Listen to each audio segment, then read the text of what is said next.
برادران ملت اسلامیہ، السلام علیکم ورحمۃ اللہ وبرکاتہ۔ الحمدللہ رب العالمین والعاقبۃ للمتقین، الصلاۃ والسلام علی من کان نبیا وعالم بین الماء والطین، الصلاۃ والسلام علی من کان نبیا وعالم بین الروح والجسد، اما بعد فاعوذ باللہ من الشیطان الرجیم، بسم اللہ الرحمن الرحیم۔ یا ایہا الذین آمنوا اتقوا اللہ ولتنظر نفس ما قدمت لغد، صدق اللہ المولانا العلی العظیم وصدق رسولہ النبی المختار الکریم، وَنَحْنُ عَلَىٰ ذَلِكَ لَمِنَ الشَّاهِدِينَ وَالشَّاكِرِينَ وَالتَّاكِلِينَ وَالْعَارِفِينَ وَالْمُطْمَئِنِّينَ وَالْحَمْدُ لِلَّهِ رَبِّ الْعَالَمِينَ۔ باجائے توحید کے متوالوں، شمع نبوت کے پروانوں، اولیاء اللہ سے عقیدت و محبت رکھنے والوں، آئیے سب سے پہلے مولا مل کر آقا نامدار، مدینے کے تاجدار، دونوں عالم کے مالک اور مختار، گنبد خضرا میں آرام فرمانے والے آقا، قیامت کے دن ہم گنہگاروں کے سہارا، دائی حلیمہ کے جگر کے پارے، آمینہ کی آنکھوں کے تارے، عبداللہ کی نور نظر، سید الانبیاء،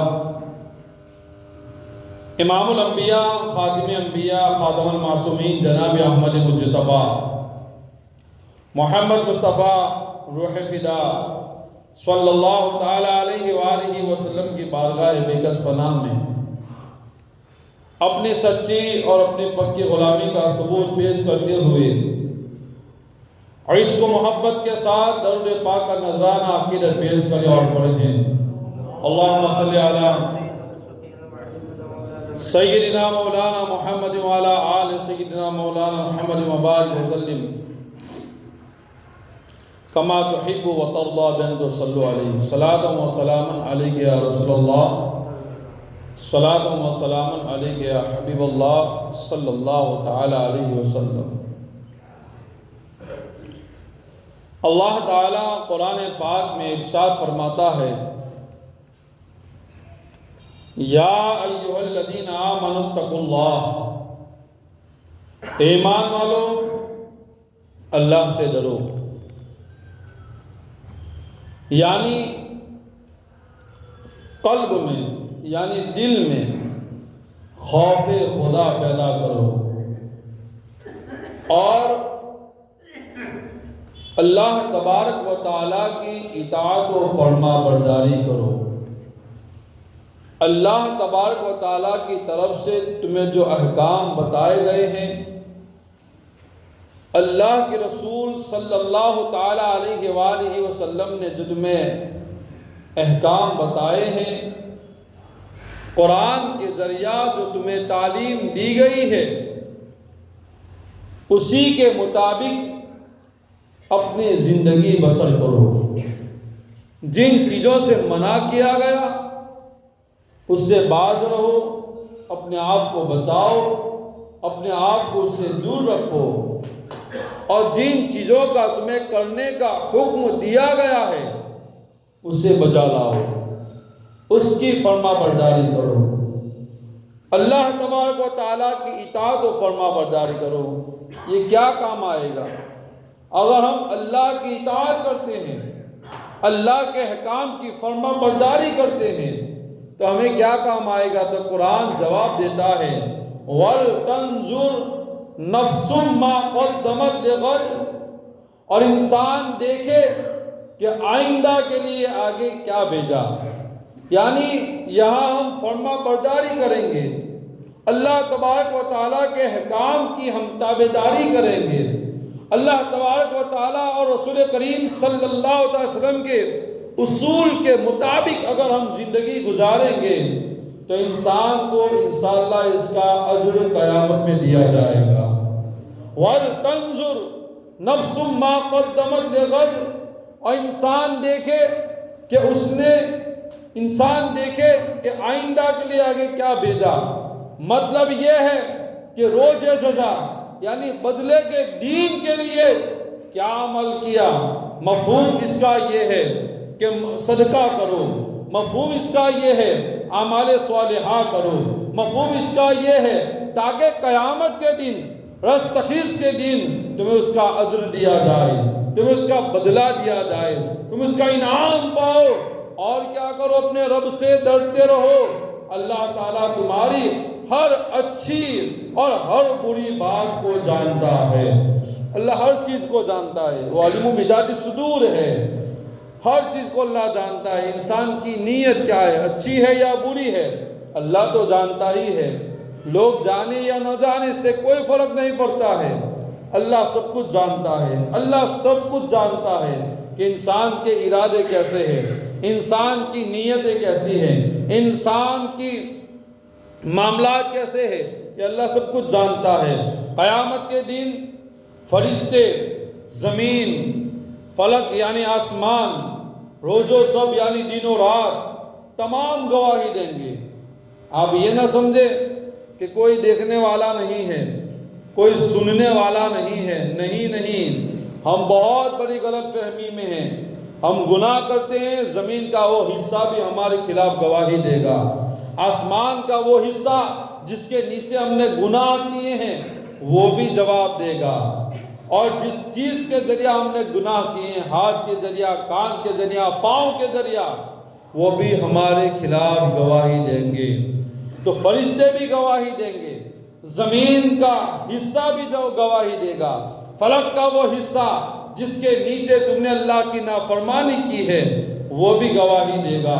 روز و شب یعنی دین کے وقت تم نے گناہ کیا ہے، رات کے وقت تم نے گناہ کیا ہے تو دین بھی تمہارے خلاف گواہی دے گا، رات بھی تمہارے خلاف گواہی دے گا۔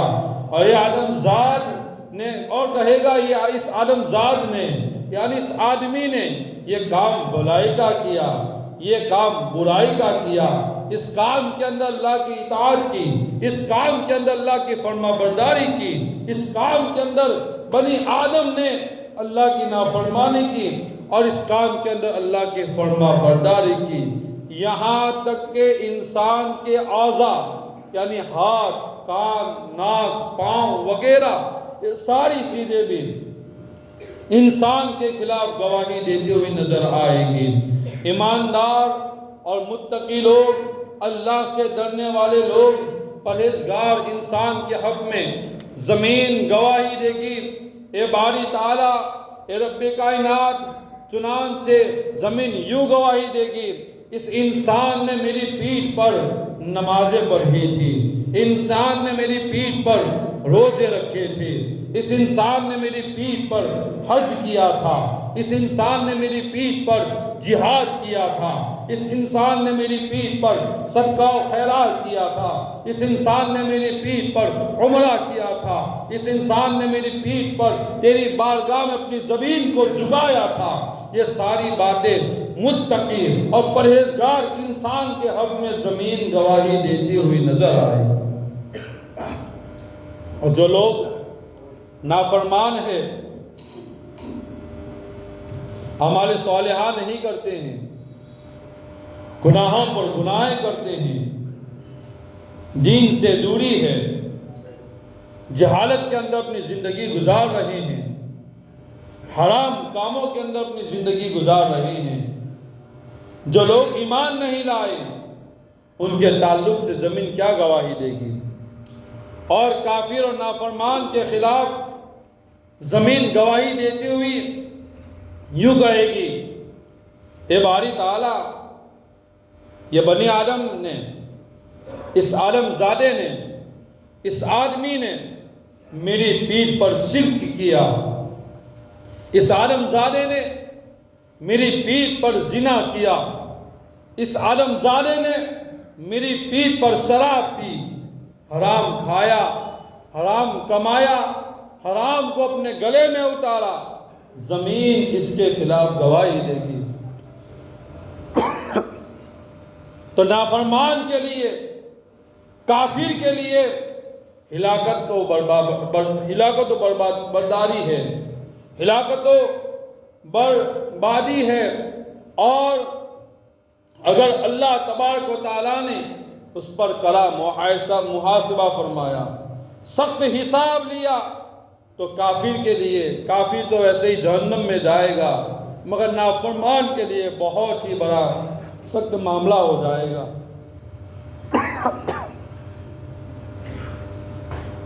صاحب ایمان وہ ہے، ایمان والا وہ ہے جو جسم کے ساتھ، تمام اعضاء کے ساتھ اللہ تعالیٰ سے ڈر رکھتا ہو۔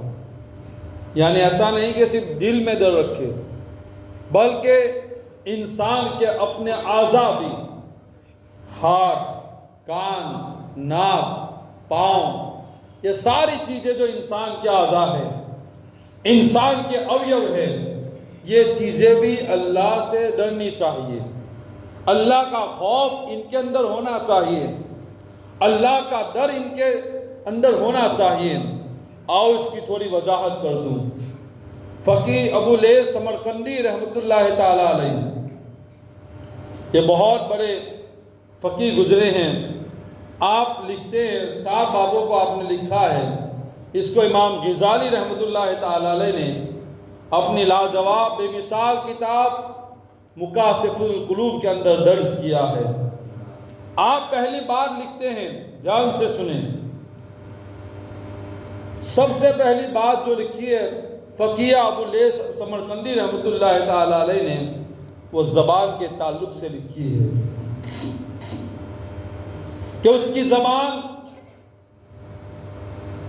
غلط بیانی سے، غیبت سے، چغلی سے، تہمت سے اور فضول باتوں سے بچی ہو۔ یہ اللہ سے ڈر کی نشانی ہے کہ انسان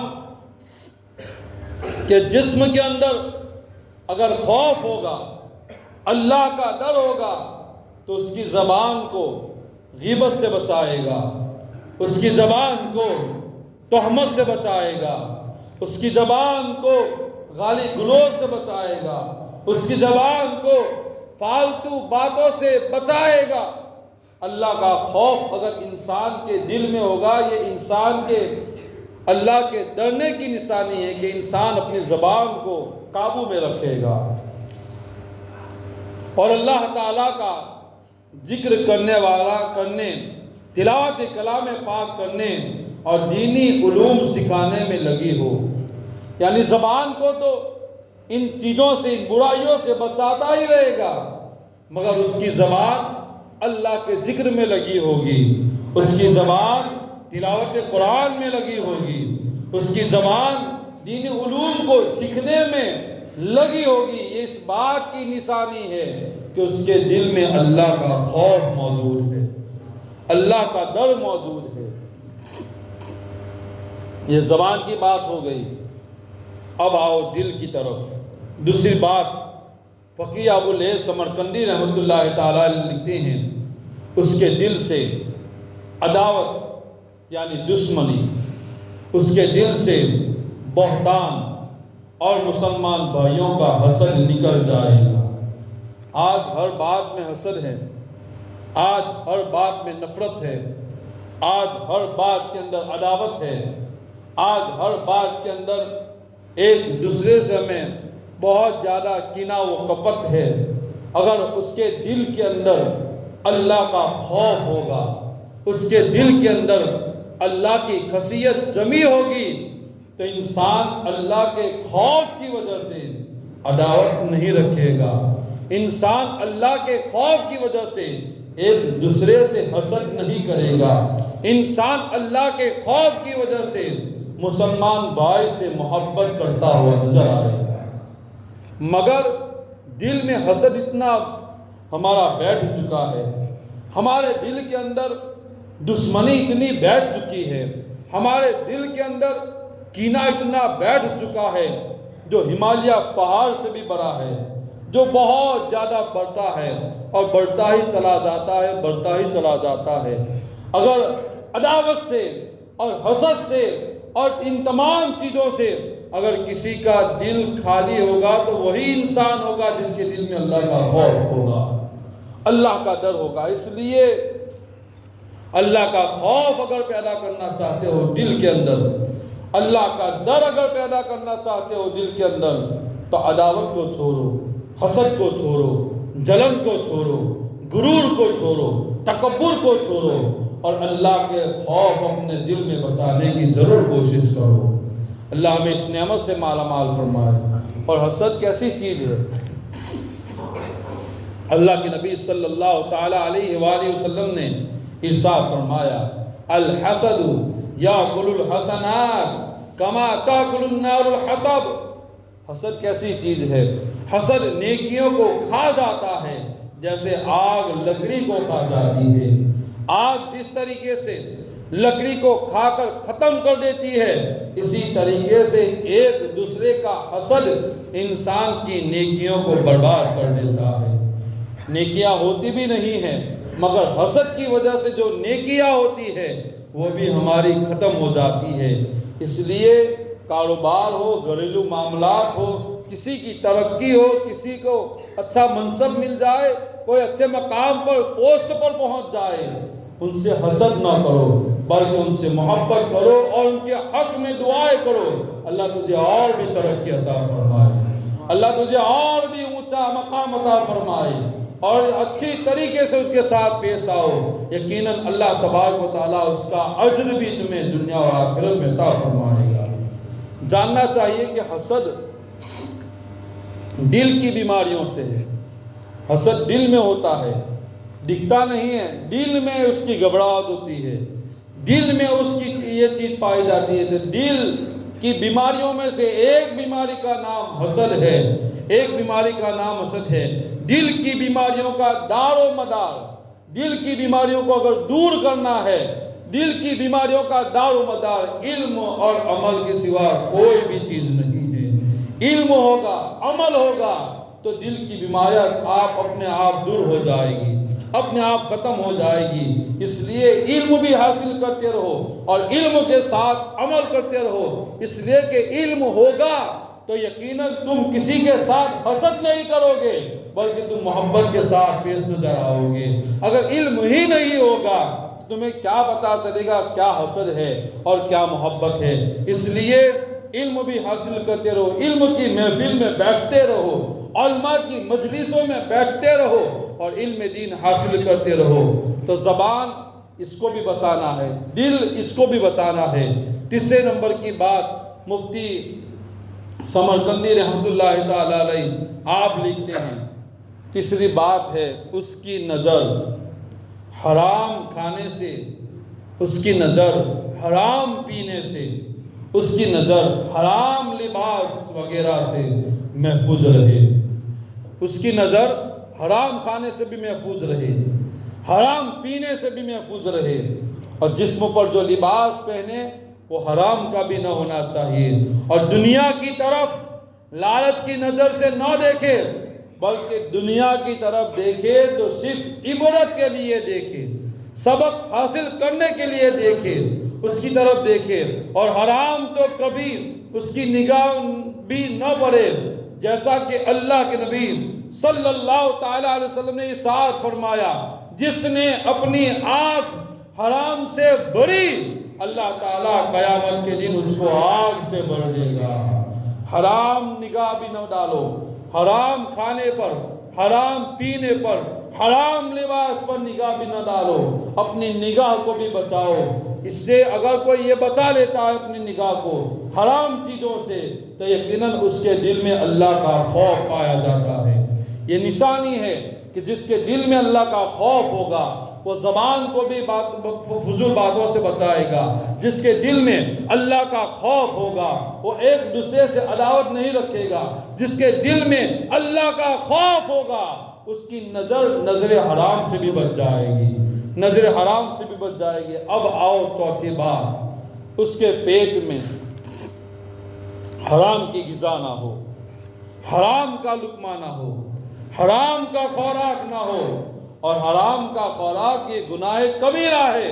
اللہ کے نبی صلی اللہ تعالیٰ علیہ وآلہ وسلم نے ارشاد فرمایا، ترجمہ یہ ہے، بنی آدم کے پیٹ میں جب حرام کا لقمہ پڑا تو زمین و آسمان کا ہر فرشتہ اس پر لعنت کرے گا۔ اللہ اکبر۔ آج تو ہم نہ جانے کتنا حرام کھا کر ڈکار بھی نہیں لیتے ہیں، ہماری یہ حالتیں ہیں۔ اللہ اکبر۔ تو جس انسان کے پیٹ کے اندر حرام کا لقمہ جاتا ہے، اللہ کے فرشتے اور زمین و آسمان کا ہر فرشتہ اس پر لعنت کرتا ہے، اور جب تک وہ لقمہ اس کے پیٹ میں رہے گا، اللہ کے نبی ارشاد فرماتے ہیں اگر اسی حالت میں مرے گا تو اس کا ٹھکانہ جہنم ہوگا، اس کا ٹھکانہ جہنم ہوگا۔ تو آپ سوچ سکتے ہیں کہ پیٹ کو بھی ہمیں حرام کام سے بچانا ہے، حرام کھانوں سے بچانا ہے۔ تو پتہ کیا چلا، زبان کو بھی اگر ہم بچا لیں گے فضولیات سے تو اس کا مطلب یہ کہ اس کے دل میں اللہ کا خوف ہے۔ حرام نگاہ سے بھی اپنی نظروں کو بچا لیں گے، اس کا مطلب یہ ہے کہ اس کے دل میں اللہ کا خوف ہے۔ اسی طریقے سے پیٹ کے اندر ہمیشہ حلال کھاتے رہیں گے اور حرام کا لقمہ نہیں ڈالیں گے۔ مفتی ابو اللیث سمرقندی رحمۃ اللہ تعالیٰ علیہ آپ کہتے ہیں کہ یہ بھی اللہ کے ڈر سے، اللہ کے خوف کی نشانیوں میں سے ایک نشانی ہے۔ اور اسی طریقے سے آپ آگے لکھتے ہیں جانب حرام دست دراز نہ کرے، یعنی حرام کی طرف اپنے ہاتھ کو نہ لے جائے، بلکہ حتی المقدور اس کا ہاتھ اللہ کی اطاعت کی طرف بڑھے۔ تو پتہ کیا چلا کہ حرام کام کی طرف، حرام کھانا تو نہیں ہے، حرام پینا تو نہیں ہے، مگر اپنے ہاتھ کو حرام کی طرف بڑھانا بھی نہیں ہے، اپنے ہاتھ کو حرام کی طرف لے جانا بھی نہیں ہے۔ یہ بھی اس بات کی گواہ، اس بات کی دلیل ہے، اس بات کی نشانی ہے کہ تم اگر اپنے آپ کو، اپنے ہاتھ کو حرام کاموں کی طرف نہیں بڑھاؤ گے، تمہارے دل میں اللہ کا خوف پایا جائے گا، اللہ کا ڈر پایا جائے گا۔ تو پتہ کیا چلا، معلوم کیا ہوا، زبان کو بھی ہمیں لغویات سے بچانا ہے، نظروں کو بھی ہمیں حرام نظر سے بچانا ہے، اسی طریقے سے دل کو بھی عداوت و دشمنی سے ہمیں بچانا ہے، اسی طریقے سے پیٹ کو بھی حرام لقمے سے بچانا ہے، اسی طریقے سے ہاتھ کو بھی حرام کام کی طرف بڑھانا نہیں ہے، بلکہ پیچھے کھینچتے ہوئے اللہ کی اطاعت و فرما برداری کرنی ہے۔ اس کا مطلب یہ ہوتا ہے کہ تمہارے دل میں اللہ کا خوف پیدا ہو چکا ہے، اللہ کا ڈر تمہارے دل میں پایا جاتا ہے، اس لیے تم حرام کام کی طرف اپنے ہاتھ کو نہیں بڑھاتے، اپنے نظر کو نہیں ڈالتے ہو، اپنے پیٹ میں حرام لقمہ نہیں ڈالتے ہو۔ حضرات محترم، ہمیں خود غور کرنا ہے کہ ہم کس رویش پر، کس طریقے پر ہم جی رہے ہیں۔ کیا ہم حلال کا لقمہ کھا رہے ہیں یا حرام کا لقمہ کھا رہے ہیں؟ کیا ہم حسد کر رہے ہیں؟ کیا ہم دشمنی کر رہے ہیں یا محبت سے ہم لوگوں کے ساتھ پیش آ رہے ہیں؟ اسی طریقے سے زبان سے ہم لغویات، زبان سے ہم گالی گلوچ کرتے ہیں یا صرف زبان پر ہم تلاوت قرآن یا ذکر اللہ، سبحان اللہ، لا الہ الا اللہ، اللہ اکبر کی ہم صدا بلند کر رہے ہیں؟ یہ ہمیں سوچنا ہے، ہمیں اپنی زندگی کا فیصلہ کرنا ہے کہ ہمارے دل کے اندر اللہ کا خوف کتنا ہے، ہمارے دل کے اندر اللہ کا ڈر کتنا ہے، ہم نے قیامت کے لیے کون سے اعمال صالحہ کر لیے۔ وَلْتَنْظُرْ نَفْسٌ مَا قَدَّمَتْ لِغَدٍ، اللہ کہتا ہے انسان دیکھے کہ آئندہ کے لیے کیا بھیجا ہے، یعنی قیامت کے لیے تم نے کیا ذخیرہ اکٹھا کیا ہے، قیامت کے لیے تم نے کون سے اعمال کیے ہیں، قیامت کے لیے کون سے اعمال صالحہ تم نے جمع کیے ہیں۔ حضرات محترم، اس لیے اپنی بقیہ زندگی کے اندر، اپنی جو باقی سانسیں ہیں اس کے اندر اعمال صالحہ کو زیادہ سے زیادہ کرو، اور ان لغویات سے، ان چیزوں سے اپنے آپ کو بچاؤ، اپنے ہاتھ کو بچاؤ، اپنی نظر کو بچاؤ، اپنے دل کو بچاؤ، اور اپنی زبان کو بھی بچانے کی کوشش کرو۔ حضرت کعب الاحبار رضی اللہ تعالیٰ عنہ سے روایت ہے، اللہ کے نبی صلی اللہ تعالیٰ علیہ، اللہ تعالیٰ نے روایت کرتے ہیں، اللہ تعالیٰ نے سبز موٹی زبردست کا محل پیدا فرمایا، اس میں 70,000 گھر ہے، اور ہر گھر میں 70,000 کمرے ہیں، اس میں وہی داخل ہوگا جس کے سامنے حرام پیش کیا جائے، جس کے سامنے حرام پیش کیا جائے، وہ صرف اللہ کے خوف کی وجہ سے اس کو چھوڑ دے، وہی جنت میں داخل ہو جائے گا، وہی اس محل کے اندر داخل ہوگا۔ سامنے کھانا حرام کا موجود ہے، مگر خوف آیا کہ یہ حرام کا کھانا ہے، میں اس کو نہیں لے سکتا ہوں، رشوت کوئی دے میں اس کو نہیں لے سکتا ہوں، حرام جو چیزیں ہیں اپنے آپ کو صرف اس نیت سے روک لیا کہ اللہ کا خوف، اللہ کا ڈر دل میں بیٹھا ہوا ہے، اور اس کو ٹھکرا دیا، اللہ تعالیٰ اسے سبز موٹی یعنی زبردست کا محل جنت میں عطا فرمائے گا۔ تو حرام سے اپنے آپ کو بچاؤ، اپنے آپ کو دھوکہ دہی سے بچاؤ، اپنے آپ کو ان تمام چیزوں سے بچاؤ۔ یقیناً اللہ کی ذات بہت بلند ہے، اللہ کی ذات پر بھروسہ کرو۔ وَمَن يَتَوَكَّلْ عَلَى اللَّهِ فَهُوَ حَسْبُهُ، اللہ پر توکل باندھو، وہی تمہارے لیے کافی ہے۔ حسبنا اللہ ونعم الوکیل، اللہ ہی ہمارے لیے کافی ہے، وہی ہمارا کارساز ہے، وہی ہماری بگڑی بنانے والا ہے۔ مگر ہم لوگوں پر بھروسہ کر لیتے ہیں، اللہ پر یقین چھوڑ دیتے ہیں، اس لیے یہ معاملات پیش آتے ہیں۔ اس کا قدم، یہ چھٹی بات، اللہ تعالیٰ کی نافرمانی میں نہ چلے، بلکہ صرف اس کی اطاعت اور خوشنودی میں رہے، عالموں اور نیکوں کی طرف حرکت کرے۔ قدم بھی اگر ہمیں اٹھانا ہے، زبان کی بات ہو گئی، دل کی بات ہو گئی، حرام نظر کی بات ہو گئی، حرام کی طرف اپنے ہاتھ کو بڑھانے کی بات ہو گئی، اب یہاں قدم کی بات ہو رہی ہے۔ ہر چیز کو ہمیں بچانا ہے، تبھی جا کے پتہ چلے گا کہ انسان کے اندر اللہ کا خوف کتنا ہے، اللہ کا ڈر کتنا ہے۔ کبھی کبھی پاؤں ایسا کام کر لیتا ہے جو ہاتھ نہیں کرتا ہے، کبھی کبھی ہاتھ وہ کام کر لیتا ہے جو پاؤں نہیں کرتا ہے، کبھی کبھی آنکھیں وہ کام کر لیتی ہے جو دل نہیں کرتا ہے، اور کبھی کبھی دل وہ کام کر لیتا ہے جو آنکھیں نہیں کرتی ہے۔ سب کا معاملہ الگ ہے۔ تو قدم کو بھی اللہ تبارک و تعالیٰ کی نافرمانی میں نہیں اٹھانا ہے، بلکہ اللہ کی فرما برداری کی طرف ہمیں اٹھانا ہے۔ اور ساتویں بات، عبادت مجاہدہ، انسان کو چاہیے کہ خاص اللہ تعالیٰ کے لیے عبادت کرے۔ صرف ہر عمل، میں بارہا کہتا ہوں، چھوٹا عمل ہو، بڑا عمل ہو، کوئی بھی عمل ہو، نماز ہو، زکوٰۃ ہو، روزہ ہو، حج ہو، صدقہ ہو، خیرات ہو، قربانی ہو، کوئی بھی آپ کا عمل ہو، کسی کی مدد کرنا ہے تو اس میں دکھاوا نہیں ہونا چاہیے، ریاکاری نہیں ہونی چاہیے، اس میں نام کو بلند کرنے کا مقصد نہیں ہونا چاہیے۔ ہر عمل صرف اس لیے کرو کہ اللہ ہم سے راضی ہو جائے، اللہ ہم سے خوش ہو جائے۔ وَالْآخِرَةُ عِنْدَ رَبِّكَ لِلْمُتَّقِينَ، جب انسان ایسا ہوگا تو تیرے رب کے نزدیک آخرت ڈرنے والوں کے لیے ہے، آخرت ڈرنے والوں کے لیے ہے۔